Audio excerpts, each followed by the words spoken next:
All right. It's another episode, another day. Welcome back, Josh. And Hello, welcome Ron. back, Dr. Ron Johnson. Dr. Ron Johnson. Good to be here. Thank you. Second repeat guest. We've had two in a row. So, Yep. and this is a topic that Josh and I are very excited about.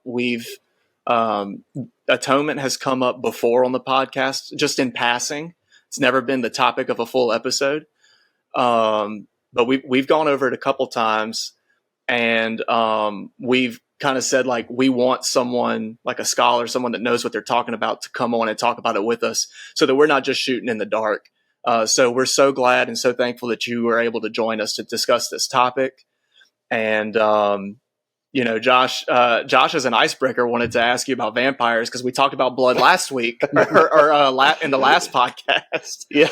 So, since you bring that up, Dr. Greg Boyd was a good friend, still is, but he was especially good for me during my dissertation process about principalities and powers and gods and stuff like that. And I just remember Greg throwing this out on an email once to me. It's the devil that loves blood, not God. So, I mean, as soon as he said that, boy, I had to think about that. Yeah, but that's interesting, kind of a shock to the system, that when you look at ancient religion in general, other gods wanted blood more than Yahweh did. So, yeah, and that seems to be a big criticism if you do like apologetics or anything. Atheists and whatever camp they're coming from, critics will say, well, the God of the Bible is a bloodthirsty God. Look at what he made people do, and look at what he made them go through. And that's just a totally uneducated perspective, right. Yeah. So the trajectory of biblical thinking is that God doesn't need nor want blood. And, that, again, there's a whole hour conversation, but right, yeah. I think that's an important, not entry point, but final understanding of who Yahweh is. By the time you get to the minor prophets, and especially to Jesus' side, bloodletting is not part of their religion. So, anyway, we're kind of getting ahead of ourselves, but that's important. Well, we'll just throw the ball in your court and let you roll. Sure.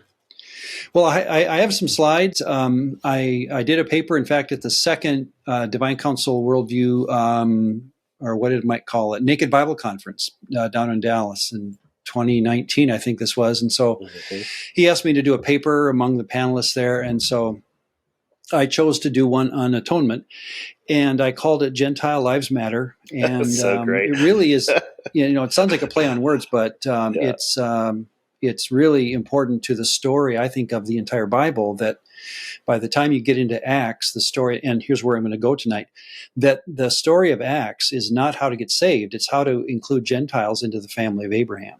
And that idea was so unpopular, even to believing Jews like Peter, that the New Testament the success of the New Testament church hinged on whether a man like Cornelius could be admitted to the inheritance of Israel.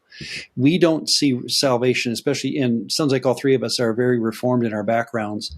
We just don't think like that. I mean, we think salvation is, the main thrust of the Bible, justification, those kind of things. And I would just disagree that if we read the story, again, I would think, and I even call this a divine counsel way of reading the Bible, a left to right read of the Bible, you get justification solved by Genesis 15:6.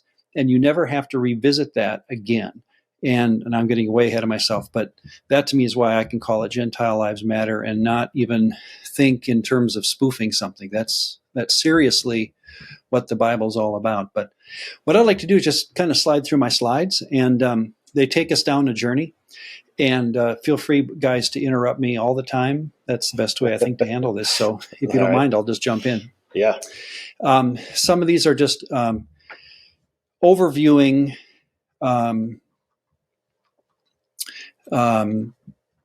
my position. So did the slide change? Do you see what I had there?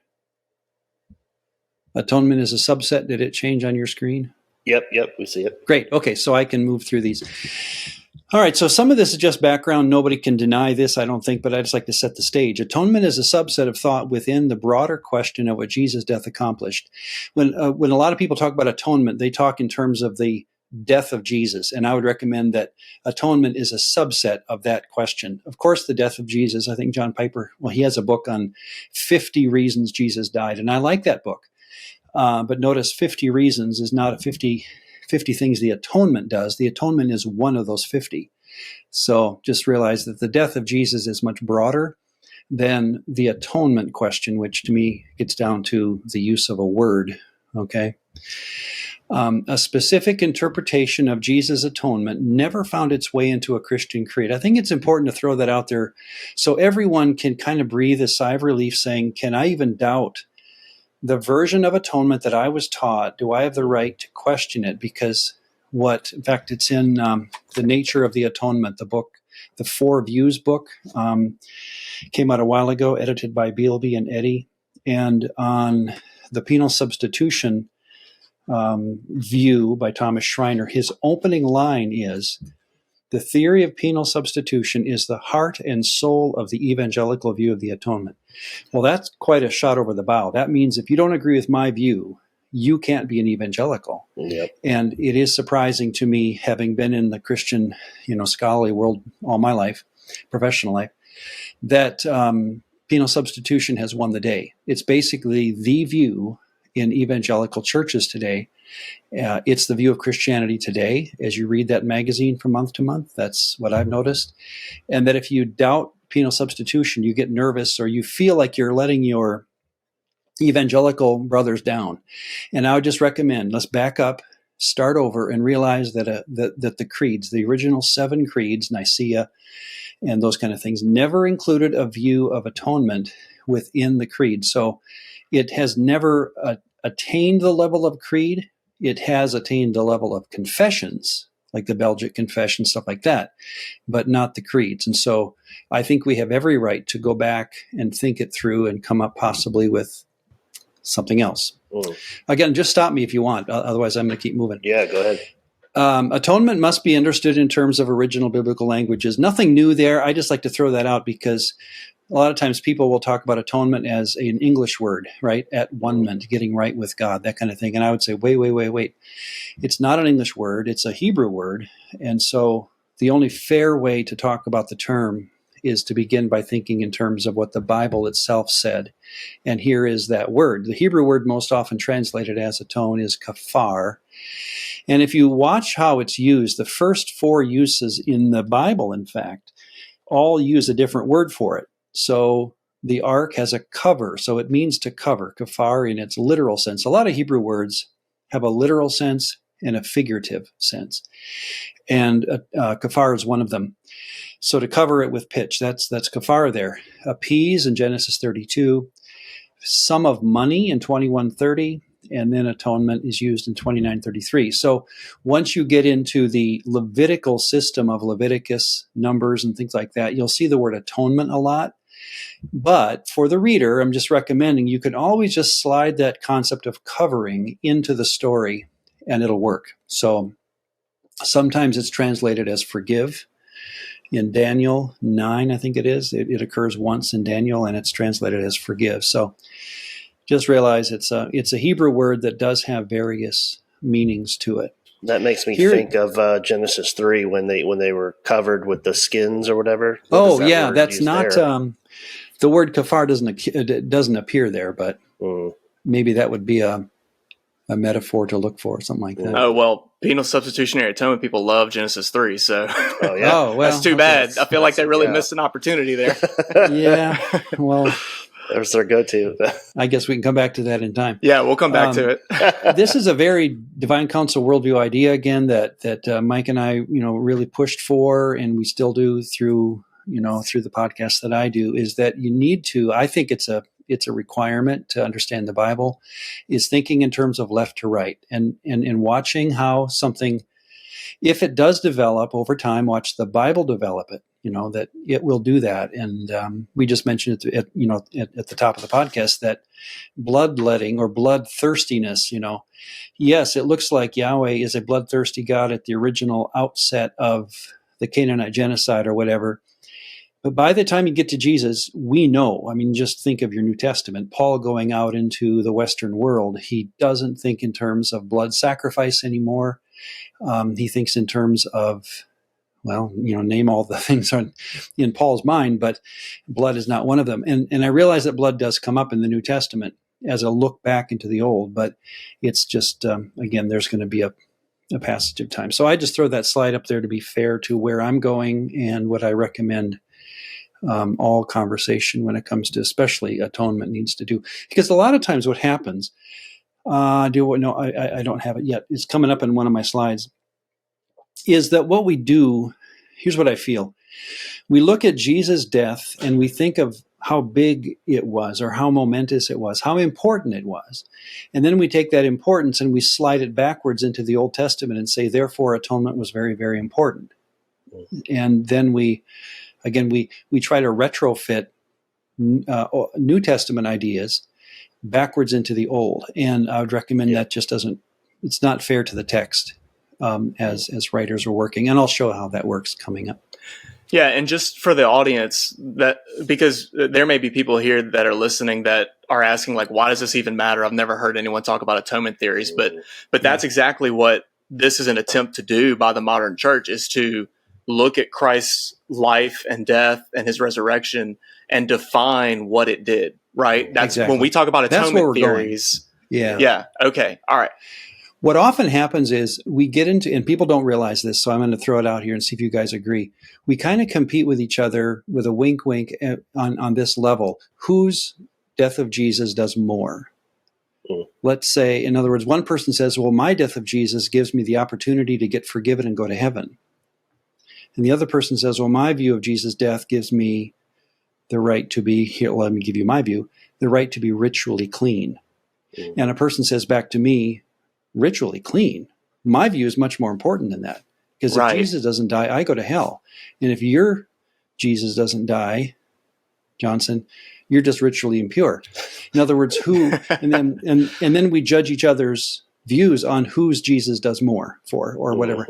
And I'm saying we can't go down that path, because you can't invent a view and then hold that up and say my Jesus does more than your Jesus. That would That's good. Yeah. All right.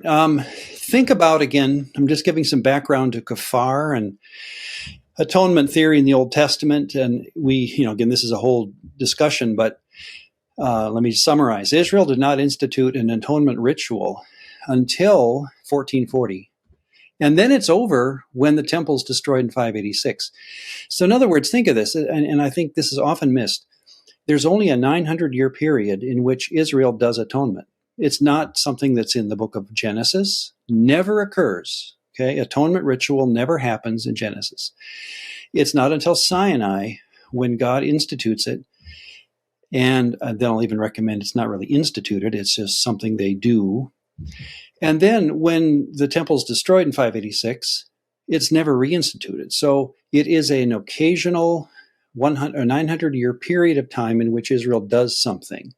And that thing that they do with atonement is, yes, looked at in the New Testament, and there's applications made and typology that they look at. But we often think, again, without really thinking about it, that atonement's been going on since Genesis 3. And it hasn't. If you just look at the story of the Bible. Is that making sense? Yep.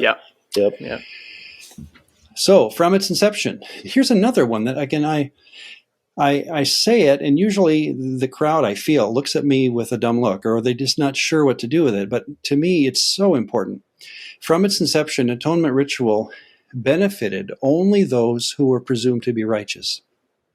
In other words, atonement was never in the Bible that I'm reading, especially left to right, the means by which someone got righteous.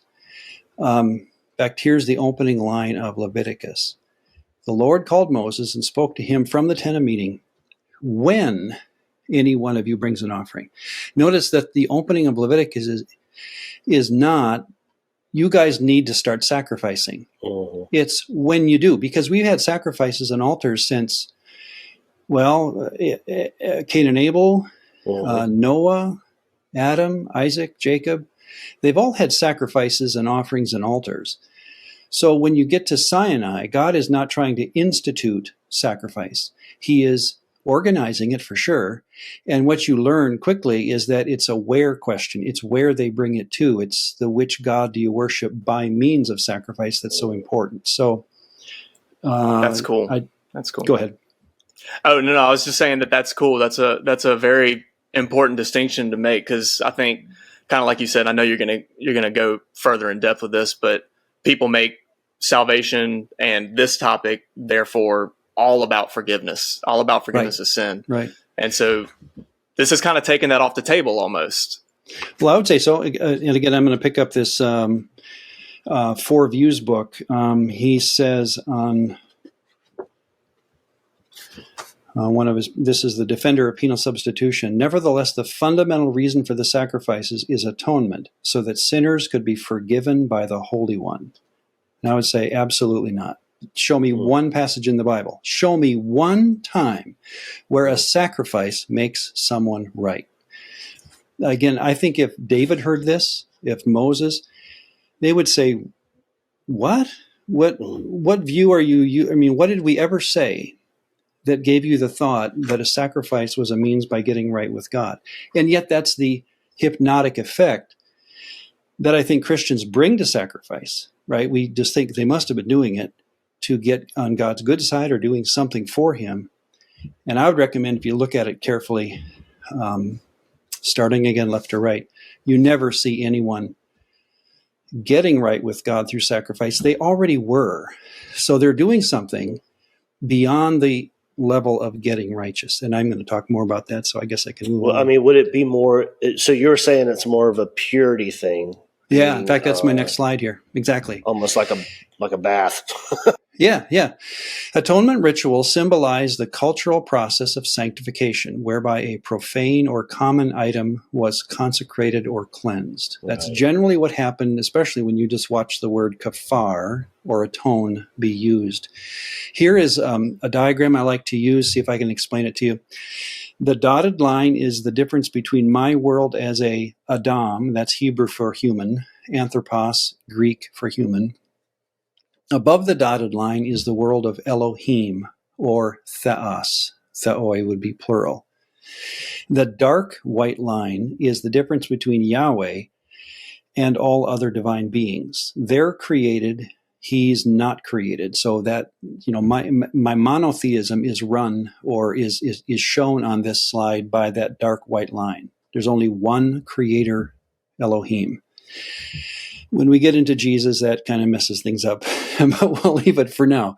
But the point is that the world of the ancient looked at it this way, that there's this world of Elohim up there, and I'm in the world of Adam. So I am God, not man. You are man, not God. That's the only distinctions. Again, Malachim are these beings that come down. We call them angels, but of course they're divine beings. Is that making sense so far? So this is the schematic I use for 10-year-olds all the way to academic presentations. It's just This is how they viewed their world. And the key to this is that they thought of the world above them in the ancient world as the holy ones, plural, right? This is not just Yahweh. This is all divine beings. Whether you're good or bad, they didn't matter. You're considered a holy one because you're up there. You're bigger than us. You're better than us. You're different than us. And that word holy, kadosh, often has the concept simply of different, majestically different, right? So the opposite of holy has nothing to do with sinfulness. The opposite of holy is profane, general, or common. And that's how, again, the ancient world saw the human element. I get dirty, dusty, I'm weak, right? So they're holy, I'm not. But notice that's not a sinful issue. And we too quickly in the evangelical mind think sin and not sin, but that's not how they thought of it.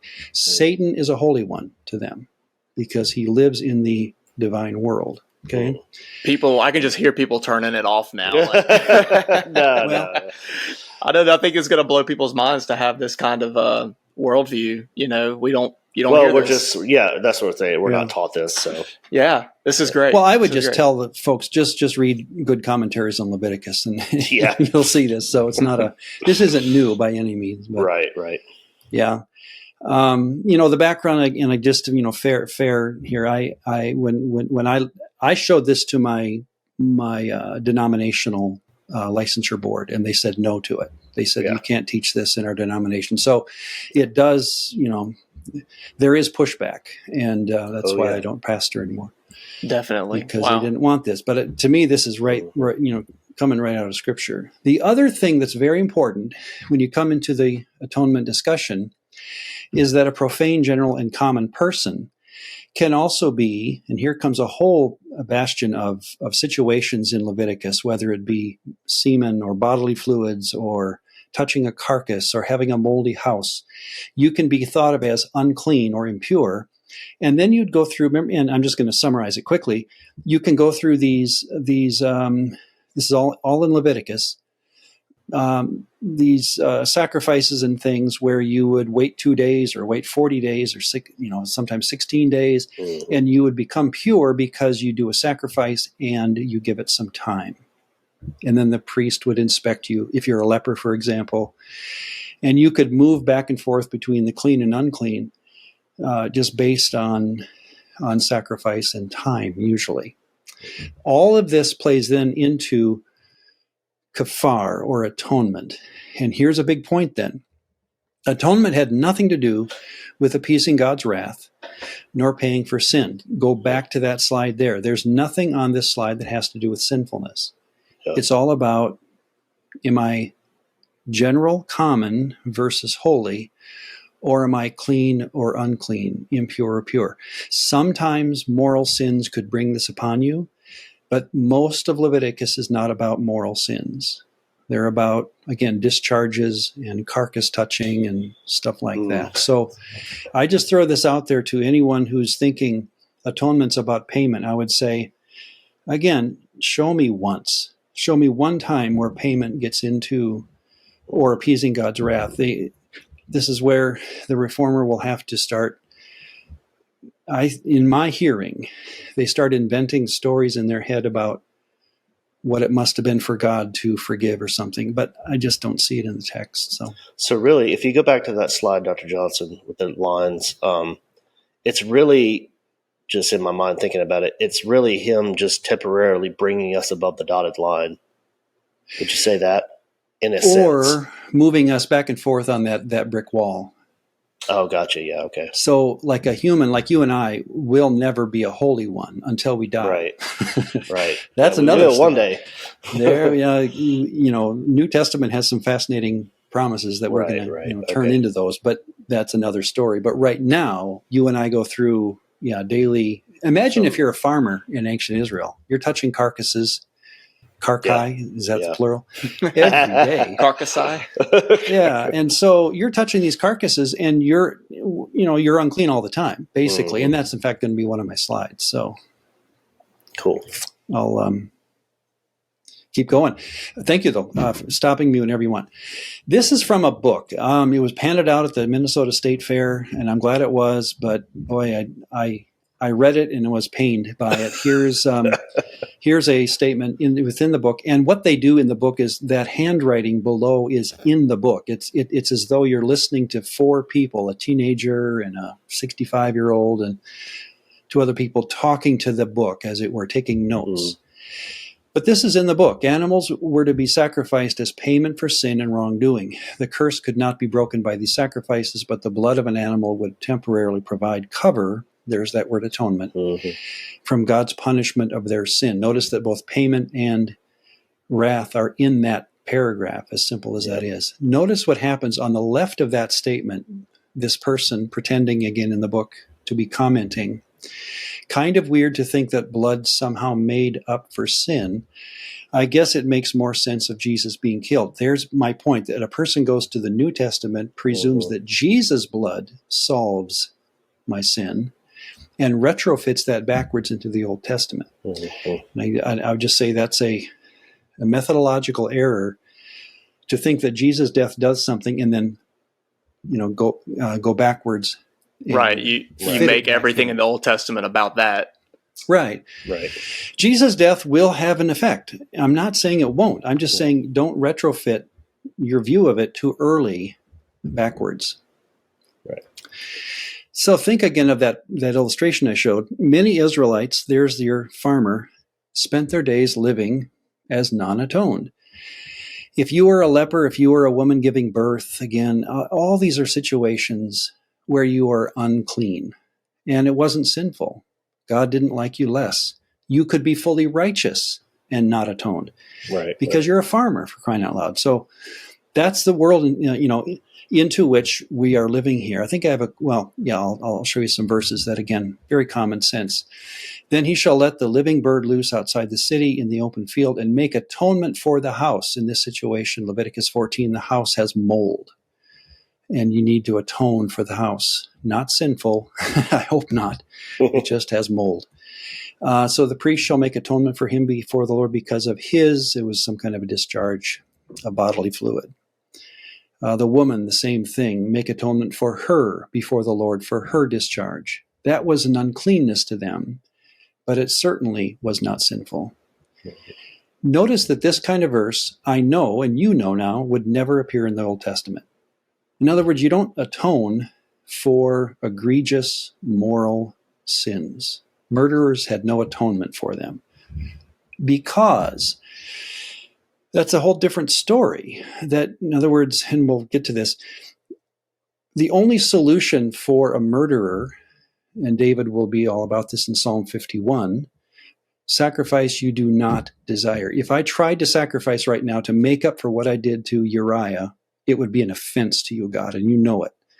And yet, I don't know how we missed that, but is that making sense? You would never have this kind of verse in the Old Testament. Right, yeah. Right? We're just talking a different kind of problem being solved.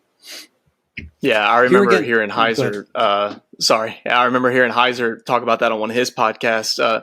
He did a whole series on Leviticus, right? And one of his points that really is what kind of really started me rolling down the hill on this was saying that murderers, adulterers, stuff like that. You never see somebody being forgiven. Like none of these sacrifices forgave sins. No. Yeah. So where do we get that from? And so that was kind of the thing for me that made me go, hold on, Yeah. Unless you want to change the story between the Old Testament and the New in that major of a way, then okay, but now I need to see that change. I need to see where the New Testament completely upends the Old Testament story of atonement, and that's, of course, not going to happen. Jesus is going to fulfill the story. He's going to believe every line of this and make sense of it. So, yeah. Again, just by background to, again, my view, this is huge. Again, I think a lot of evangelicals miss this. The worship of a deity in the ancient world was understood to include two ideas.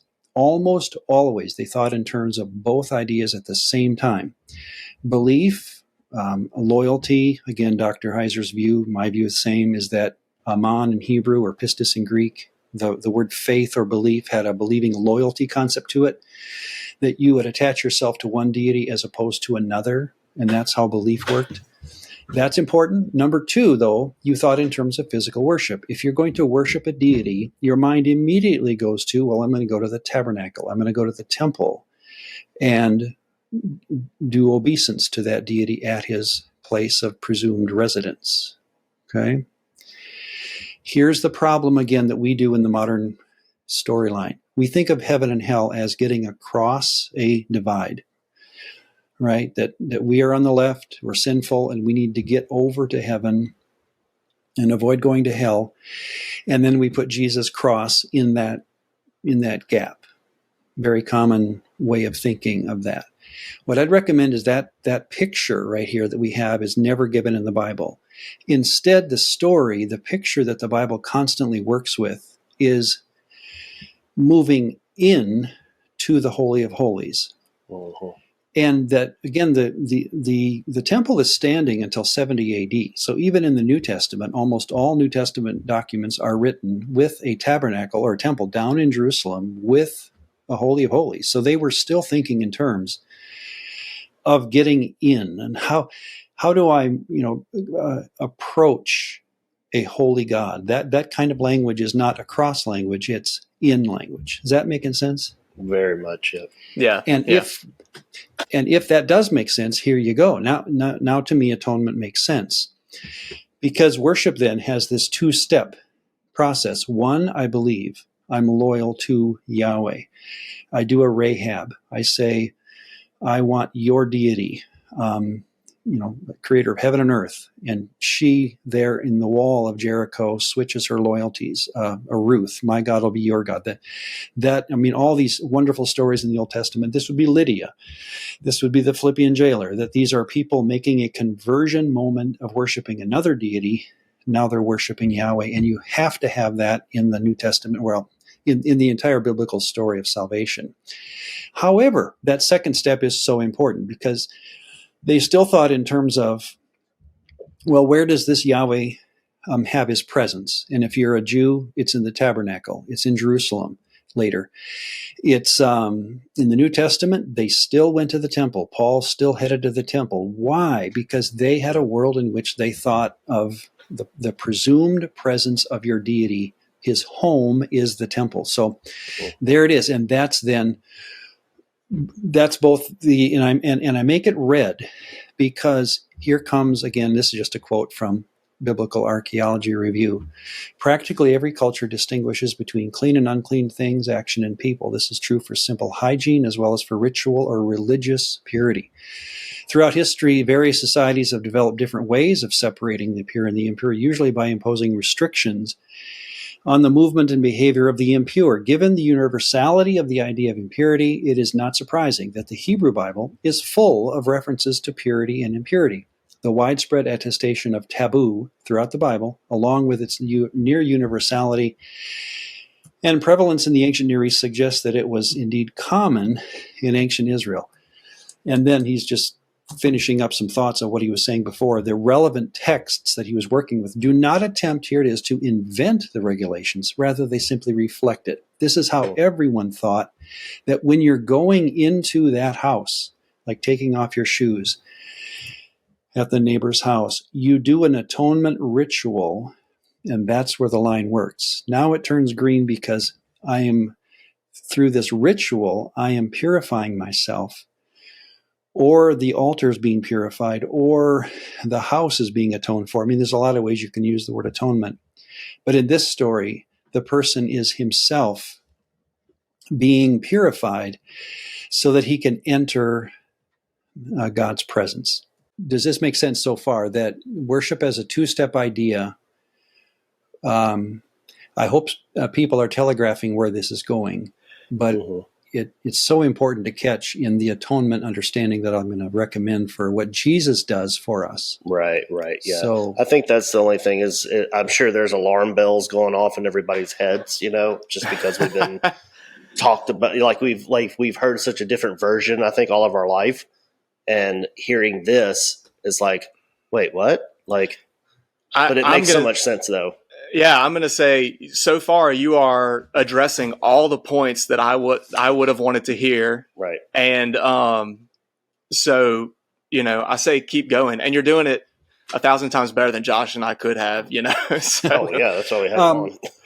And this is a book, if you can see it on screen, it's John Goldingay, Biblical Theology.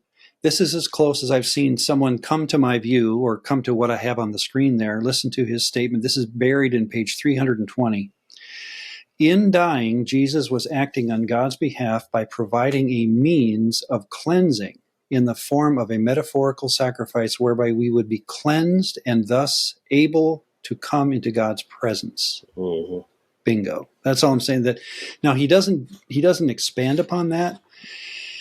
And I wish, again, that would be an easy way to be a landing or a jumping off point for what I'm trying to describe here too. Mm-hmm. So it's not uncommon that Old Testament theologians saw this. It's just that a lot of times Old Testament departments and New Testament departments at seminaries don't talk a lot. They have coffee, but they don't, compare their notes. So an Old Testament person would see this and say, yeah, this is how they did it. The New Testament person is usually committed to a Jesus-Paul narrative that doesn't get into sacred space. And I'd recommend that was always still on their mind. So anyway, keep moving. Now notice if this picture makes sense. If you drop number 1, let's say, and notice the green arrow goes up to a different deity. If a person worships another deity, let's say you're an Ammonite and you worship I forget the god of Ammon. Molech would be, the god of Moab, let's say.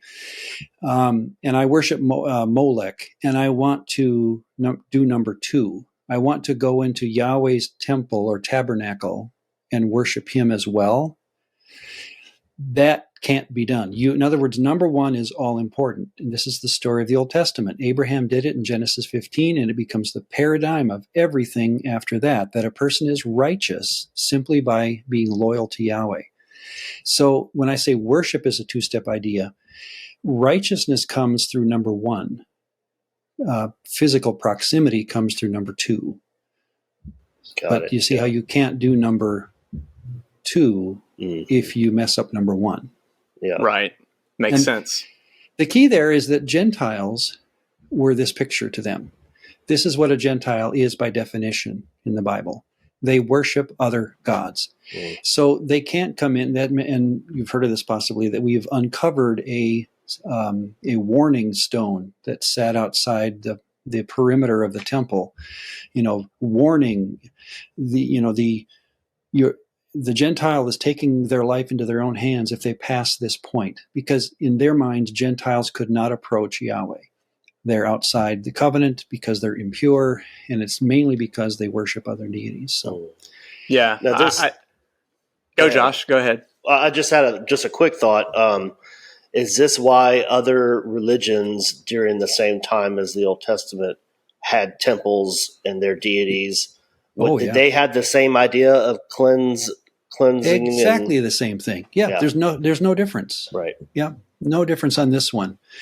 It would be, and here's again where we have to be careful with the law. And Jesus did this with his hearers. He said, guys, God didn't invent divorce law. He gave you divorce because of the hardness of your hearts. We had divorce long before God mentioned it in Deuteronomy 21. Right. He does it because he's taking something that culture is already doing and putting guardrails into it. Mm-hmm. Same with sacrifice. It was already being done in all the cultures before Leviticus. And what God does, and this is all through Jewish literature, it's in Maimonides, it's in other words, this is standard Jewish thinking, that sacrifice was not invented by Yahweh. It was something all cultures did. And Yahweh clarifies it. He says, you've got to do it to the right address. You can't go to two different deities and sacrifice. You only go to one. So, yeah, all this is very common to the ancient world, even outside the Bible. Here's an interesting verse, Isaiah 19. The Egyptians will know Yahweh in that day. There's that green number 1 arrow. Loyalty to Yahweh. And here's that second half of worship. Make sacrifice and offering. In other words, that's why they sacrifice, because they're already righteous. Now they can perform a vow. They can actually approach Yahweh. So there's that 2-step in one verse, or 2 steps in one verse. Here's that story, we all know it, where David has committed terrible evil, both to Uriah and Bathsheba and the kingdom. Notice in Psalm 50 or 40, he realized, this is before that, but he's just talking about Yahweh's character. Burnt offering and sin offering you did not require. He's saying that in the middle of the Old Testament era, but he, I think, knows Yahweh's character. So when it does come to Psalm 51, blot out my transgression. This is not atonement discussion. This is simple forgiveness discussion. Have mercy, loving kindness, that kind of stuff. For I acknowledge my transgression. So notice that David, when he is, and we've mentioned this, but when David confronts moral, egregious sin, he never would have thought of sacrifice as an option. That's not how any good God would think. And Yahweh's the best of them when it comes to how he thinks. Is that why? Can you put what was the previous verse that you showed? That was Psalm 40. So and sin. This is the beginning of Psalm 51. Okay, so in the passage from Psalm 40, is sin in that case, because I don't want the audience to be confused, does that refer to ritual impurity, or is that moral sin? Moral. Okay. Yeah, this would be moral. Yeah. Okay. Because I know in Leviticus, part of the discussion is there's outlines for sin offerings, but it's not like you said, murder. No. So yeah, and thank you. this is where Dr. Heiser's Leviticus, Naked Bible thing was so helpful for people, to walk through it slowly. And again, anyone's invited to take their time with a good Leviticus commentary and notice which sins are being atoned. The word sin even is kind of a catchy word because we think moral when we hear the word sin, but their word for sin, kata, often included non-moral, amoral issues like, again, leprosy, stuff that would just happen through your kata. life. Right. Yeah. So even the word sin is very English, and it has this negative sense to it. It's always moral in our mind. Right. But they had a word that was broader than that. So, gotcha. Yet interesting. This is fascinating to me that when David, commits his sin with Bathsheba and the baby dies, Bathsheba's baby dies. When David saw that his servants were whispering, David perceived that the child was dead. Therefore, David, this is in 2 Samuel 12-ish, 13-ish. David said to his servants, "Is the child dead?" They said, "He's dead." So David arose from the ground, and notice what he does. He's going to go talk to Yahweh. He's going to go into his presence. What does he do? He does that washing thing, the purifying thing, the anointing thing, and it's all symbolic. Yeah. But to him, that's what you got to do because you're going to go talk to God. So there's that physical proximity thing, that sacred space idea that would have required atonement language. Yet he was always righteous before this. That's the point. He maintained his righteousness even through the Bathsheba incident. I don't think he ever became unrighteous because of his loyalty to Yahweh. Right, and then God can say that he's a man after his own heart. Because we look at that and David we're like, man, how in the world did, how is he a man after his own heart if he's a murderer and adulterer? But it's more... David, that's...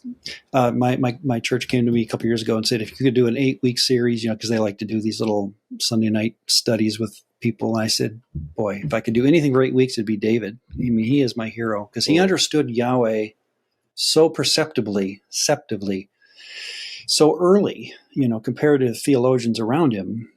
And this is one of them. But he's still washing himself. So it's cool. So what I'm calling the sanctification model of atonement, that's what I'm going to be recommending. And I'm going to have some summary slides coming up here when I just, so here's how it works. But here's again a summary statement. The sanctification model of atonement follows a trajectory of cultural expectation with regard to the worship of a deity. That's all I'm doing. I'm saying, guys, look at what culture expected of a person if they went into a tabernacle or a temple. That's what the model I'm going to recommend follows that trajectory. And then when you get to Paul, it'll be ready for Paul going into a Ephesus or a Corinth and not talking about atonement at all because they're not going down to Jerusalem. In other words, what's beautiful, I think, about my view, if I can say it this way, is that I can predict where Paul will talk about atonement in the New Testament. He won't talk about it to people who are not wanting to be in the presence of Yahweh. And yet he'll talk about it to people who possibly are curious about it. But and I'm getting ahead of myself, but it's not something you have to do to get saved because, again, that was settled back in Genesis 15. So and this slide is for your audience to look at later because it's too complex, but here is the plan of atonement, not salvation. It's the plan of atonement, right? So I'm just going to, read the beginning and kind of quickly summarize what I'm saying. Culture demands my cleanness when accessing God. Every culture thought that way, including Jews. I've become unclean. The consequence, number 3, is lack of access. I can't go into the temple or the tabernacle. I can reverse that through a prescribed period of time and or the sacrifice of an animal or grain. A lot of atonement happened through grain offerings too, so it's not always blood. By application, number 7, Jesus was the ultimate loyalist. Here's what the New Testament will do. They'll see an interesting tie. Jesus was the ultimate loyalist, or we call him sinless in that sense. He can be identified as this atoning sacrifice for me and for all ritually unclean people, especially for those who had no access to the Jewish temple or priest. So in the New Testament, atonement was an occasional discussion for Gentile audiences who wondered, take the word like out, I guess, who wondered how ritual purification could be available to them. Think of Cornelius. He's my best example. The longest running conversation of the book of Acts is over one guy named Cornelius, who over 3 chapters of time, Peter has to figure out, how do I allow myself and my brethren, my Jewish brethren, to have this Gentile who wants to stay Gentile join Abraham's family? That's the tension of the book of Acts. And it's all about ritual purification. He was already righteous. The text 3 times calls Cornelius righteous. The problem wasn't his righteousness. He was going to go to heaven when he died. The problem was, how do you get him into the family? There's the tension of the New Testament. So that's why number 1 down to the bottom makes a big difference. The answer was access to God through Jesus' atonement. Not salvation, but I'm still talking physical cleanness when you approach Yahweh, even in your mind, when you want to approach Yahweh in prayer. There's that sense of wanting, how do I get into the family inheritance? Again, we just don't talk like this as evangelicals, but this was what was on their mind in the book of Acts. So think of that approach language. Again, some of the pushback I've gotten over the years is approach isn't important enough for Jesus to die, though, because Jesus has to die for a very big reason. And physical approach to Yahweh and sacred space can't be big enough a reason. But listen to the verses. They're all over the Bible. There's 3 Old Testament ones, this idea of purification so that you can bring sacrifices. Romans 5:2, access by loyalty into this favor. There's that access word. Entered the temple. Paul was still getting purified in Acts 21. Come boldly to the throne of grace. That's an access idea, not a salvation idea.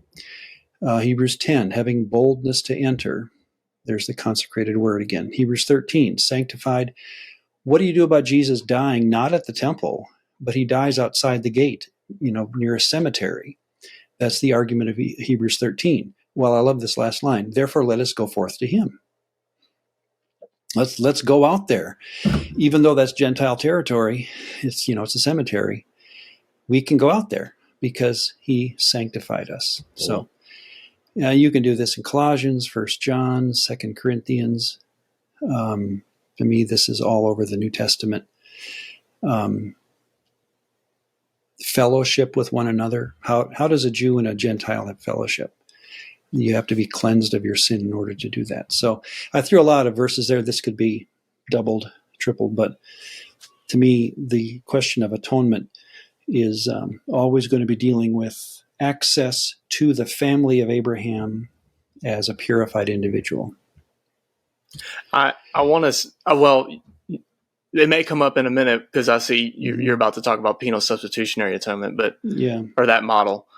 But one of the verses you just had up said, mentioned justification by faith, which, a lot of people, when they think of salvation, they think of forgiveness. And this is a pattern that I brought up to somebody in a Bible study a while back when I started looking into this. And they just kind of gave me that head tilt, squint look, why are you making this distinction? That justification, this idea of justification and cleansing, like you're talking about, is almost a separate thing from the idea of forgiveness. Whereas with penal substitution, they have to be the same thing. They're mushed together, yeah. Right. I mean, forgiveness, again, think of the model of a house. Forgiveness in the evangelical world, we make that the doorway. You need to ask forgiveness. To me, it's the privilege of sitting inside the house. You are forgiven. Right. The doorway is faith. You get in the house by faith, loyalty. Once you're in there, now you're forgiven of all trespasses. It's a privilege of the child in the home that when he breaks a window, he will be forgiven. The neighbor kid will not. He's got to pay. But the privilege of the Christian is they are forgiven of that sort of thing. Yeah. So that's helpful. That's cool. Yeah. Yeah, let's talk about penal substitution again, the model that we all grew up with, the penal substitution model of atonement. It's fascinating. I mean, I grew up with it, but here's what I'd recommend. It includes an elaborate set of hard to defend propositions. When you really back out of it and look at what you're doing when you believe in penal substitution, it's a long list of ideas that have to be in line like dominoes to tip over. So think of number one, God demands my sinlessness. Problem right away. Does the Bible ever demand sinlessness? I'd say no. That's a Sunday school rumor, but God never demanded anyone to be sinless. He knows read the Psalms. He knows I'm weak. He knows I'm this. He knows I'm that. He never demanded it, and yet David could love the law while being a weak individual. Why? Because David knew Yahweh's heart. He knew that he didn't have to be sinless to be righteous. Unless I'm missing something, guys, is there a verse that says he needs sinlessness? I don't know of one. So to me, we're starting off on the wrong foot if you do that. And that's, again, where penal substitution starts. Well, and I'm sure that stems from the fascination of with the Genesis 3 story. We kind of attribute all wickedness to Adam and Eve. And so they're like, the Bible doesn't do that. Yeah. Right. So I think I just, and I'm kind of guessing, but I'm sure a lot of people would say, well, like, they broke God's command. That's sin. So we have to be forgiven of sin. That's the problem, I think we're packing much too much into Genesis 3. Yeah. To me, I'm with you. I agree. Just think of what it, they were told not to eat the apple. They ate the apple. They got kicked out of the garden. That's it. That's all it says. In fact, what God says when he's upset, he says, now they are aware. They have become like us. They have woken up. Is that a word? They have awakened to a knowledge they shouldn't have. The word sin is never mentioned in Genesis 3. I'm not saying they didn't sin. I'm just saying that the doctrine of sin does not start in Genesis 3. Yeah. That you have that whatever they did that day was wrong. They had a consequence. They started to die that day because they didn't have access to the tree of life. But they joined a world of eventually other humans. And I think they were always faithful to Yahweh. There's no evidence that they rebelled. I hate that word rebelled, Genesis 3. They didn't rebel. They ate an apple. And they shouldn't have done it, but they did not start a line of rebellion. That's just added to the text. It's unnecessary. And the story of Scripture is not sin management. If it was, you'd have atonement language in Genesis 4, and you don't. Yeah. So to me, you can tell I get a little frustrated by a story that we impose on the Bible that then sets up for penal substitution, right? But you have to pack so much into this before the Bible even gets there. Yeah. And I don't know if this is a good time to do it, but I mean, like this was just a few months ago, was sitting in a church service where they were talking about the cross and what Jesus did. And they discussed penal substitutionary atonement, and they gave 4 examples in the Old Testament. And it was Genesis 3, the story of Isaac, and then the Passover and the atonement sacrifice. And I was like, none of those have to do with sin or, I see in the Isaac story how you get substitution, but like none of those have to do with moral failure or death, like God requiring death. Or wrath. There was no wrath in that. Exactly. God didn't start the Genesis 22 story by saying, I need a death. Isaac. Yeah. Okay, well, if not Isaac, then I need a lamb. It's not like God needs death in that story. He wants to see if Abraham is faithful. That's it. That's the story. And we, again, want to package it backwards with ideas that are just not in the text, I think dangerously. Yeah. And we undo, this is as dangerous or frustrated as I sound maybe, but we really undo Yahweh's character when we go through a story of Scripture that has him being angry, needing payment. To me, that is so unlike the Yahweh that the Old Testament teaches. Here's my example, guys. If I overheard my teenage kids in their bedroom say to each other, hey, Dad, if you give him $20, he'll let you off. You shouldn't have done that, Bill, but give him $20. Or even better, kill our dog. Kill Fido. He loves blood. I mean, that's, and I know penal substitutionists hate that illustration. It offends them. And I'm saying, I know it offends you because it offends Yahweh. and it offends me. And therefore, to ever go into a story saying if Yahweh can just have blood, he's okay, my mind explodes with, where did we come up with this? How did we get to the point? Well, and the thing is, critics pick up on it. Like I follow a lot of apologetics channels on the internet, and that's a major criticism, and it's the hardest thing to defend because it's really just made up, you know. But yeah, hearing somebody say the Isaac story was that their death is around because of sin, so that's why Isaac was going to be able to die or whatever. I don't know, but I was like, that's ridiculous. Because the New Testament never brings up the Isaac story once. Yeah. It had many opportunities to say, here's a good example of sacrifice or substitution. It never brings it up one time. So and then the Passover, and I don't know, we'll spend a whole time on this, but I know the Divine Council Worldview has helped me with this, that passage in Exodus specifically says he's judging the Egyptian gods and then the people who are loyal to them. So that, for instance, that 10th plague where the firstborn die, I know it was unique in that it was the only one you could opt in or out of, right? And so if you're loyal to Yahweh, you're good. If you're loyal to a different God, you're not. There's no wrath. There's no moral, like that's not the point of that story. Anyway, but I sat through however long the sermon was, an hour or whatever, and he gave all these Old Testament examples, and I walked out the room and told my wife, like at the end, I didn't leave early, but I at the end of the service, I told my wife, like, he was just completely off today. I hate sitting in church and thinking like that, you know, that's just totally wrong. And unfortunately that's what happened. So well, here is, and now folks have had time to see this. This is the, you know, all the propositions that go into penal substitution, and a lot of them cannot be defended. The punishment for my sin is hell. The Bible never says that. The wages of sin is death. I agree there, but it never says it's hell. The punishment cannot be forgiven. Who says?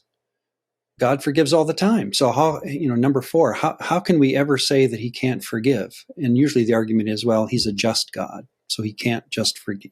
He can't just forgive, and we throw that word "just" in quotes as though to say he just kind of tosses it aside. No, God can forgive sin. He's done that many times, and so I would say number 4 is not true. Must be served by either me or a substitute. That's not true. God never allows substitutes in the ancient world, or in Torah. He never allowed. The word substitute is a common Hebrew word 45 times, never within 50 words of atonement. You can do your software lookups on that. So substitution and atonement are completely different things.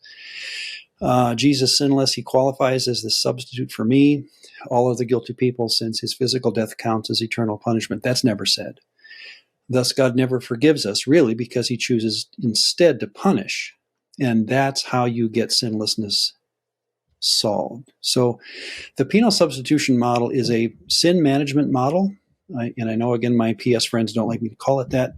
That's exactly what it is. You're simply managing sin, and God now allows you into heaven because you're sinless through Jesus' death.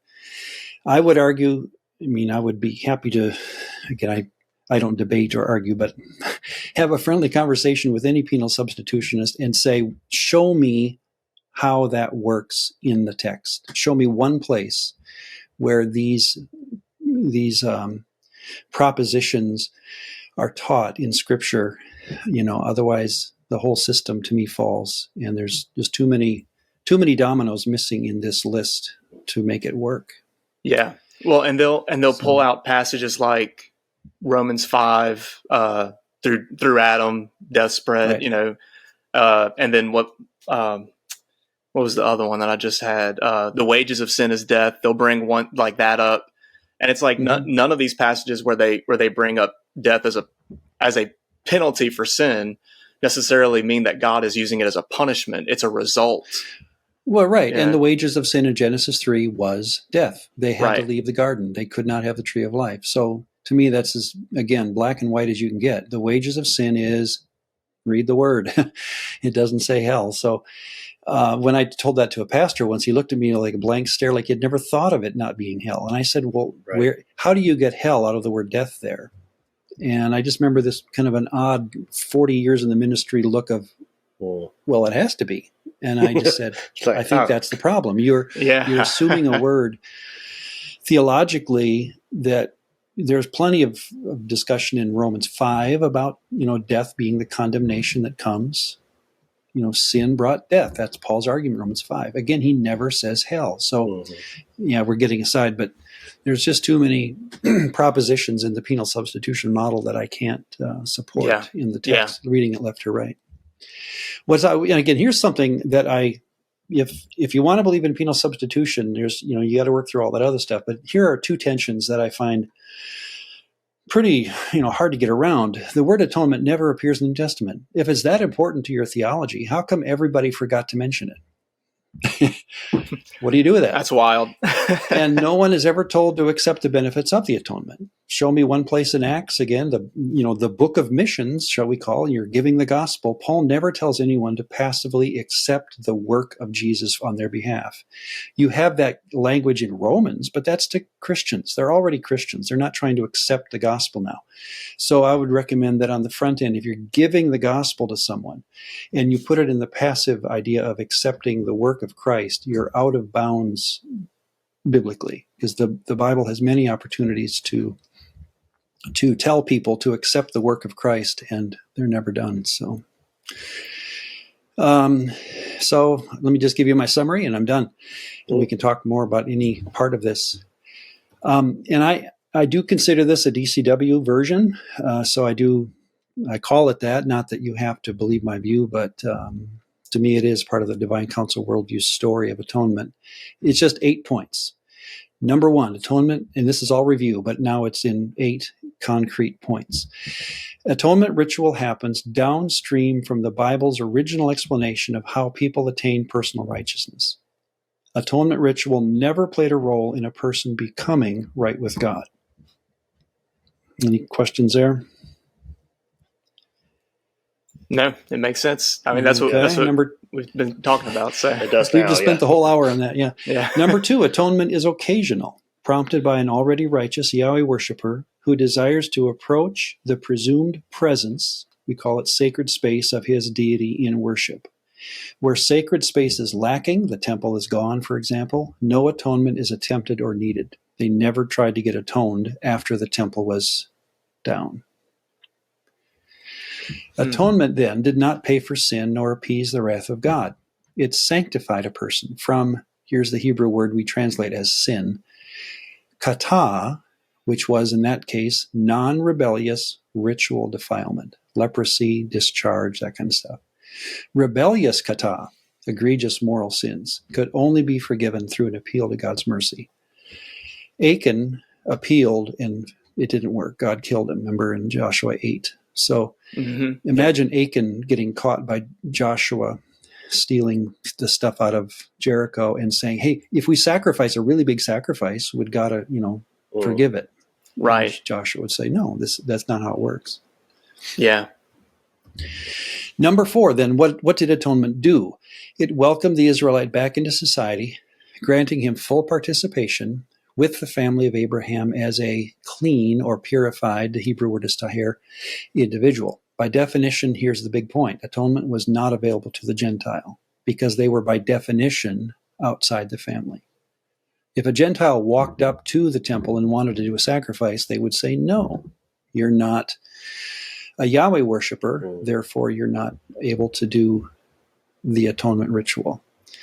What was sorry to interrupt. What was because I think people will automatically think the Old Testament scriptures of inviting the alien or the Gentile into the camp, and how would you... The outsider, yeah. Right, yeah. Exodus 12, the outsider is not to be in your house during Passover. When you celebrate Passover for the rest of your life as a Jew, outsiders cannot be part of that. Gentiles are not in the family. That's just rule number 1. Gentiles are outsiders, so you do not have them participate with you. Now, if they want to proselytize and become Jewish, it's another discussion. Right. But the Gentile who wants to stay Gentile, think of Cornelius.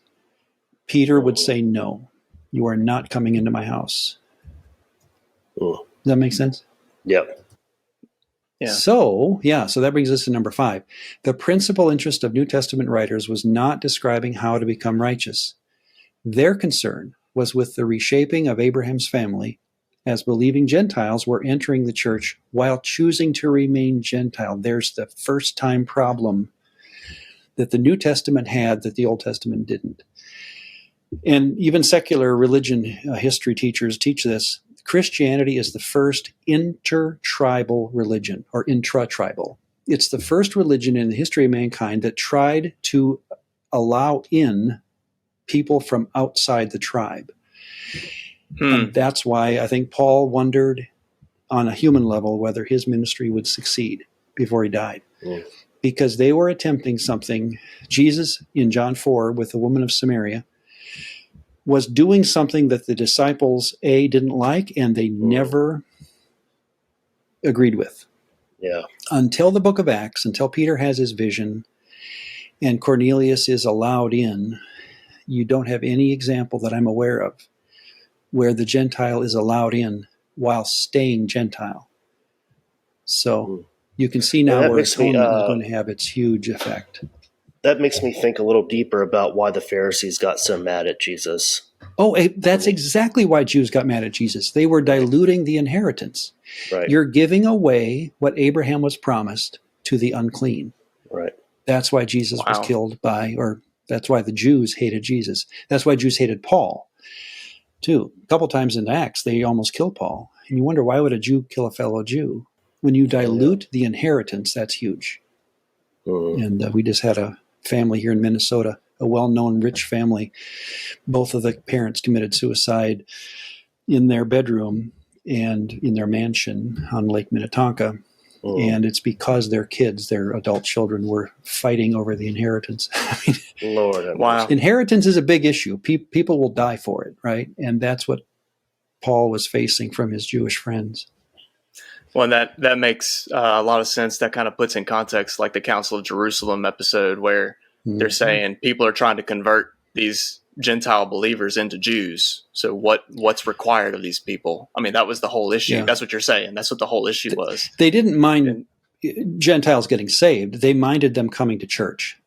Yeah. And that's what Acts is about. It's not people getting saved. It's getting the church. It's forming for the first time in world history, an intra-tribal religion. It's incredible. I'd never heard of that. So we were the first inclusive. Yep. We're the first DEI. Oh, God. The OG DEI religion. Man. That's right. Talk about baggage returns. All right. So 6, and I only got 3 more. Sanctification in the New Testament. We often think of moral cleansing and getting better. That's even the Westminster Confession. You get sanctified by getting more holy. That's not how it's used in the New Testament. Sanctification in the New Testament generally refers to the application of Jesus' atonement to Gentiles so that they could be with Jews considered holy ones. Now you can take a Cornelius and call him holy because of remember that sheet being let down and God saying, don't call unclean what I have made clean. I think what God is referring to there is the sacrifice of Jesus, that Peter is now figuring out. The death of Jesus counts as the atoning sacrifice for Cornelius. This was confirmed then through the visits of the Holy Spirit. What happens in Acts 8 and 9 or 10 and 11, the Holy Spirit, like a bouncing ball, bounces into these congregations of Gentiles and approves their faith and saying these are now accepted into the family, fulfilling Ezekiel 36 and Jeremiah 33 and such, where the promise that the entire world would become faithful, or parts of the entire world, the remnant would be non-Jews. It's the hint of the Old Testament. Yeah. 2 more. The curse of the law, then, it's only mentioned in one verse, Galatians 3, was not Torah's demand for behavioral perfection. It never did that. The curse was Paul's reminder to a Gentile congregation that their attempt to keep Torah required that they see themselves as cursed just for being Gentile. The curse of Torah, if I'm a Gentile reading Galatians, the curse of Torah is I can't be in this family because I'm a Gentile. It's right there in Exodus 12. I can't participate in Passover because I'm an outsider. The curse of the law was undone by Jesus' death. Now, how that worked, I don't know. It doesn't say how. It just says when Jesus died, he broke the curse of the law. And then read Galatians 3 is at 14, so that Gentiles can be part of the family. It's right there in the text. The curse of the law is broken. by Jesus so that now the Gentile and the Jew could be in the same family. Last point, Jesus' crucifixion did not meet. This is big for apologetics dealing with Jews. Yeah. Jesus' crucifixion did not meet several requirements of Old Testament atonement. He didn't die at the temple. He didn't die on Yom Kippur. His body was beaten. Many things happened there that day that undid the atoning death of Jesus in the mind of the Jew. What they do, though, what New Testament writers will do, and here's my last line, they used midrashic creativity. And Jews love to do this. This is how they do a lot of their, this is Talmud. They find types and phrases and turns of words that, okay, now I can apply this over here, and so forth and so on, to ultimately connect Jesus' death to atonement ritual. It's not immediate. No one in the book of Acts, except the Peter story, where what I have called clean, don't call unclean. I don't hear anyone talking atonement language in Acts. I think it because it takes time for the New Testament writers to develop this teaching, so that Paul by Romans, 5 and so forth, and that's AD 57. Romans is, so it takes until AD 57, a good generation after the death of Jesus, for a Paul and then later a Peter to come up with atoning language. But even then, every one of them I would put on a page and say, guys, look at this. This is the result of atonement is for the believer. It's not getting an unbeliever saved. It's getting a believer into the family of holy ones, Jews. So that's it. I'm done. I hope I spent time where I should spend time, and I didn't spend time where I didn't. But this is obviously is a conversation that's weeks long if you're in a church, and I'm packing it into an hour. So. Yeah. No, I think you did an incredible job. We definitely could have done better, but like I said, I think all the points that we wanted to cover, you effectively covered. And so the biggest thing, I remember last time you were on with us, you talked about how you and Dr. Heiser, you talked about your moments where, the Lord through another person or through reading or whatever showed you certain things, like his Psalm 82 story. There's certain things that this has been like, the last 10 or so months for me. And I kind of, every time I come across something about atonement, I text Josh and I'm like, bro, what do you think about this? Because there's been things for me that when I hear them, I go, hey, you know what? That doesn't sound like what I'm seeing when I read the Bible, and one of them that you didn't, in your outline, you didn't specifically bring up the word debt. Well, you kind of did. You talked about God being bloodthirsty or, but this idea, a lot of the penal substitutionary atonement, people bring up the debt of sin, that we owe something to God because of our moral failures. And I would say, show me a text that has that, because I'm not sure if I'm familiar with that. Yeah, that's my idea too. I think it's in a hymn, but I don't know if it's in the text. The actual reason I started to pick on that is because at Easter, I watched online, there's 4 or 5 large churches, charismatic churches, that I watch their services. And it's usually because I know somebody that goes there. So I went and watched everybody's Easter service, and they all told the story about when Jesus on the cross says it is finished, that it's, what is the Greek word? Tetes something. Telestai, and they'll say that's an economic term, meaning it's paid. Yes, that Jesus paid it in full. And so I heard 4 or 5 different people all tell the exact same story. And I was like, I would bet money I can't find that if I go look it up. And, so that idea that God paid it, then you have to say, well, what did he pay? Who did he owe? So like you said, it has a lot of things that just are hard to defend. I've got a lot of penal substitution friends. They're still friends, and we talk all the time. And we finally let it go. They have their view, and they have mine, and we know where we stand. So I don't want to ever make it an issue of argument. I'm just saying, if you want to know my view, you're going to get it. I'm happy to tell you. if a person wants to talk text, I'd love to hear the view explained in the text. That the problem I'm having, you can tell my emotion gets involved. It becomes a non-textual issue too quickly. So I don't know how to argue it because they're dealing with ideas or paradigms even that the Bible doesn't have, and so I'm left with my hands in the air saying, well, I'm unable to argue against you because you're using a paradigm that you simply made up. Yeah. Yeah. That's what it feels like I am. So, Ryan, what you were saying kind of makes me think, what is it called? Ransom theory? Mm-hmm. Well, pay a ransom back to I'm sure Dr. Johnson has a better idea, but that's kind of like the inverse of the penal substitution idea, because one says God is owed, like God's justice requires death. Right. One says that death is owed, or that the devil is owed. Right. The devil. Yeah. That's the ransom theory. Yeah. So, but again, these you are have all that medieval idea. theories. Yeah. Okay. And most of them are medieval, and they get traced back to a certain individual in church history, and that's to be understood. So, yeah. I don't have a book to recommend. Again, on page 320 in Golden Gaze Biblical Theology is the closest I can get to it. How did you get to where you are now? With atonement theories? Dr. Heiser. Mm-hmm. Okay, yeah, this is the story behind, like he had again his Psalm 82 moment. Mm-hmm. And I'll keep names separate. So again, I'm not trying to get personal at all, but Mike comes to me in about 2010-ish or so, and he says, I'm the head of a section at SBL this year. Can you do, and I have to get like 6 papers, to present.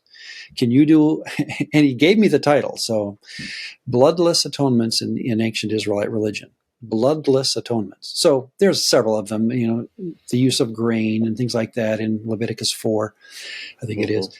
And so I did a whole paper on bloodless atonements. And so for me, it was sitting late night at a local coffee shop working through this, thinking, wait a second, if a bloodless atonement works, why does a bloody one work better? And I just started thinking through it. So I go to the conference and I deliver the paper. And for me, it was like, I think I've come upon something that works. In other words, everyone gets excited when they think they're right? Mm-hmm. And I was honestly excited. So what I presented here to you, I presented in that paper. And I basically saying that God, can forgive outside of atonement. Atonement is a ritual issue. It's access issue. It's sacred space kind of stuff. Well, the head of my denomination happened to be in the paper. I didn't know that. And he didn't know me from Adam. But then I go for my licensure through my denomination. He hears that I'm going through it. He comes in and says, you don't have the view of atonement that we have as a denomination. And so it all falls apart there. My point is that I thought it was an exciting, kind of like Dr. Heiser, what he thought was an exciting realization, Psalm 82, it shut down various points of fellowship with different Christians, different times for him. For me, it was when I explained my view publicly on this paper, by God's provision, God's appointment, it stopped me from my professional teaching career and preaching career, and God provided in different ways since then. So that's the story. I mean, I thought, again, atonement, since it's not in any creed, it can't, it's up for discussion. To me, plus, especially if it's textual, let's get into the text. Right. But for this denomination, it was penal substitution or nothing. And so we departed friendly, and we still are friends, but we looked at each other and realized, once you take a different view of atonement, it can be kind of a shock to the system. So. Yeah, it is pretty. I like it now, but when your paradigm is confronted, it's such a shocking thing, and you're like, man, am I gonna just keep what I've always had, or am I gonna let the word change me? That's a hard place to be in. Yeah. If you're not being paid by a denomination to teach or preach, it's easier. Then you don't have to fear losing your paycheck or your retirement. And I think a lot of pastors and teachers. This is going to sound a bit judgmental. I don't want it to be, but I know why I sense why a lot of well-known teachers and preachers do not change their view of atonement and never will. Yeah. Because who in their right mind is going to get let go out of their church based on this and lose everything they were working for? Right. That is in the mind because they have a wife and kids, right. A mortgage, and that sounds pretty, Well, yeah, it's like pedantic, but it's a Hollywood actor coming out as a conservative in Hollywood. You're not going to do it. Yeah. And so I don't presume any big name preacher or teacher will ever change their view of atonement. Once you set your course and you write and you're known for that, I just don't see it happening. But yeah, and and it is interesting. I mean, you're talking about losing your livelihood, but Josh and I are not clergy. We're laymen. And so on our side, we kind of have the struggle of, when I attend a church service, am I going to disagree every weekend? Like, how do I reconcile? And so we're very happy at the church that we're at now. I'm not trying to bash anybody, but there were times where there was previously when certain people that I would hear speak, and just every time they spoke, I was like, I feel like I have to question every time this guy says something, not because it's anything immoral or sinful, but just because I don't think it's the best explanation. Yeah. Well, let's talk about that, because that was where Mike, called it Christian Middle Earth. It's that 4 or 5 people in every church that love their church, they love their pastor, they're not going to leave. Right. But they need more. They need something to get them through the week academically when it comes to Bible study. And that's who found Mike generally. And I would say that's where I was. I mean, I'm in a church too where I don't ask the question anymore whether I agree or not. That's not to me why I'm there. I'm there because I love the people, I love the pastor, and I'm not going anywhere. And so I don't try to judge each sermon again based on whether I agree theologically. That would be putting too much pressure on everybody involved. So right, because I don't get it right all the time either. And what we've learned is, the like you're talking about being part of the family. That's been the whole thing tonight. Mm-hmm. And the community really is the value of attending service. Hebrews says, don't neglect the fellowship of the brothers, don't neglect fellowship. So we are in a church where we are close to the people that attend there. And, that's the benefit of us going there, and if the pastor a couple of weeks ago said Genesis 1:27 is the Trinity. And I was like, maybe not. Maybe not. No, I love how C.S. Lewis said it, that he didn't like the people in the row back in that day where he went to church. You had to buy your row, or buy your seat or rent it, whatever. And next to him was the butler and the baker, or the guy in the town couldn't sing a lick, whatever. But he realized the joy of church was realizing he's no better than them. Yeah. And you need the body unified in its praise of Jesus. That's what Jesus wants. And theology aside, I think that's the beauty of what church is. So stay in your church, stay with your tribe, as it were. Exactly. But challenge yourself, to pick up your Bible and enjoy reading it for yourself. Nothing wrong with that. So I don't want to go too much longer. I do want to ask just real quick, because I know that some people get bothered by this topic. So what do you do with forgiveness of sins? Because we're saying that atonement is about ritual purity and being part of the family. But there is things in the Bible about confessing sin and God forgiving us. So what do you do with that? You've messed up our whole Romans road of how we witness to people. And I had to have mine messed up. To me, the answer is Exodus 34. When God is given the first opportunity to explain his character to an individual in the Bible, the Lord passed before Moses and proclaimed, Yahweh, the Yahweh Elohim. Okay, what is he going to say? How is he going to define himself? Merciful, gracious, long-suffering, abounding in goodness and truth. There you go. To me, the answer of forgiveness is you have in Yahweh, unlike the gods of the nations, unlike the gods of the Greek and Roman pantheon, you have a God who is at heart long-suffering, patient, gracious, and merciful, forgiving. Mm-hmm. So that when you approach him in worship, do our two steps here. When you approach him in loyalty and say, God, I want you, his answer back is, you'll never meet a God like me, boy. You'll never know what it's like to go through a day ever again, now not knowing you're loved, that someone's patient with you now, for the first time, possibly for some people. So that to me is the answer. It's just in the text. God's always been this way. Is that enough? I mean, then we yeah, and I think that idea of like people having their, because of the decades and decades of the preaching of what we've been saying for so long as churches, is that God is mad. He hates you because of your sin. Well, he's just, and we take that justice and put it on top of even his love, where God can't forgive, and I don't know where we come up with that. Yeah. Well, and the only reason we say God can't forgive is because we want a penal substitution model later. Mm-hmm. So we say that here, so we can say now you can get forgiven, and then they package it backwards. But we're definitely going to have you back on again and do an atonement question and answer session. Okay. That'd be, again, I've been on this path of atonement for about 20 years, so I forget my blind spots, and I don't know where people say, "Wait a second, you're missing a verse. You're getting selective. I don't want to do that." So I would love that if people want to do that. Yeah, the reason I asked that. I taught penal substitution for 20 years too. So in other words, I was on both sides. And I know how they think, and I want to honor how they think.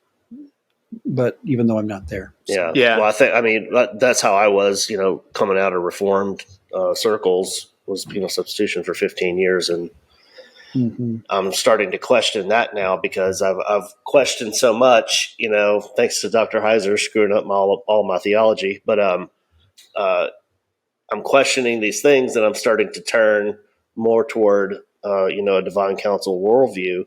And the atonement was just one that I hadn't really touched yet. Can I ask an honest question here, because I don't know the answer to it? Mm-hmm. Is my view of atonement a DCW result? In other words, can I call this a divine counsel worldview view of atonement, or would a reformer say, no, I want to have a divine counsel worldview, but I want to keep my penal substitution? Does the divine counsel worldview disallow penal substitution? Okay, so I think something that I found when I was studying PSA is if you break it down like to the most literal technical sense, okay, that death is a result of sin, right? Romans 5. It's not necessarily a punishment from God. God's not smiting people because of their sin, right? But it's the result of sin. So it is a penalty in that sense. And then Jesus died a death he didn't deserve to die because he was holy. And so, you could say, oh, in that case, there's substitution. And so I don't know. When I try not to rock the boat with people, I say, maybe I could see PSA working, but not the way you're explaining it to me. Yeah. So I trying to kind of fudge the lines a little bit. Basically, my whole thing is going back to the ancient worldview, though. It's like, what did they see? Just like Dr. Johnson spelled out for us today, is this is how they saw it. And I think that's something that I'm just continually learning, and a lot of people are learning, is like, we've been indoctrinated so much with denominations and creeds and the reformers, and that's not where the Bible's coming from, though. It's coming from an ancient people, and hearing the ancient view of this is what they would have thought when they heard atonement. That's what I'm interested in. Yeah, I think, level, to answer my own question, that's why I think it is a penal substitution can't be a DCW view, because you don't get it by reading left to right. You get it by reading backwards some ideas into your view of sacrifice. Yeah. Right. And that's like what I was saying earlier when people talk about the debt of sin being paid by Jesus. And I was like, I don't see that language in the Bible. And I would not have come to that if I had not been studying your divine counsel worldview and related materials. So, you might be able to be reformed and DCW, but you probably won't stay that way for long, I would think. Well, there's a whole swath of reformed guys who love Mike. So that's why I need to talk with them and have them correct me on some things because I don't want to caricaturize the PSA view needlessly. I'm personally not there, and I can't go back. But those who want to stay there, I'm honestly curious about it. So that would be a good conversation, even on a podcast, to have. It wouldn't be a debate. It would just be a friendly, I just don't understand you. Right. Help me see what you're saying. So try to help me get it. That's honestly what I'm. But I think where I am. And that's the reason I asked about forgiveness. I didn't want people to, like Paul in his epistles explaining, like, does that mean we can go on sinning? Does God grace mean we can go on sinning? I don't want people to think we're throwing out the necessity for being forgiven of sin to stop sinning. We're not saying you can go do whatever you want if you believe Jesus is Lord. Right. We're just saying like that we have to define these terms, Right. And I see when the Bible talks about justification by faith, or Abraham was considered righteous by faith, I don't see forgiveness language attached to that. I see that as a separate thing. And that's kind of why we wanted to talk to you about it. And I would encourage everyone to listen to the Divine Counsel Worldview podcast. I think it's one of the only podcasts, a handful of podcasts that I can think of that are really getting into the nitty gritty of what the Bible is really saying and why it says what it says. And y'all need to check it out. Make sure you're listening. To be honest, sometimes I listen to a little bit of it after it comes out, and I'm thinking, this sounds like two guys talking over coffee. I'm sorry. But it's, it works. It works. Listening from the outside in, it's two guys who love each other and enjoy each other. Right. We don't know each other well. I mean, I'm twice Mike's age, but I respect him more than I can explain with his love of the Lord and Jesus and his wife and the text. And that's where we meet. I mean, and then his understanding of the DCW from a background that is quick and understandable. In other words, he came through it quickly. It took me 20 years. So we're coming at it from different angles in that sense, but it's a delight to talk with him. And we don't rehearse a lot of the things we talk about. I just say before we hit the record button, I say, Mike, I'm going to ask you blah, blah, blah. Okay. And he goes, okay. and on the fly, he can think quite well. So that's what you're getting with the DCW podcast, is just two guys saying, how does the text handle the question of which Elohim is in conversation here? So. And I love how you guys are handling it with such care and respect and reverence, and to really get to what the Bible's really saying. We really appreciate that. Well, thanks for having me on tonight. That was kind of you. Dr. Johnson. Thanks for coming again and talking about that. That it really means a lot to us, and the preparation you put into it too. So we'll probably send you some follow-up questions because, like I said, I'm thinking of things now because I can already picture audience members going, "Hey, what about this? You didn't talk about this." So we'll shoot you an email. I have my blind spots, so help me. Yeah. Yep. Awesome. But thanks so much, and we'll have to get with you again soon. All right. Talk to you then. Bye-bye. Thank you. Bye.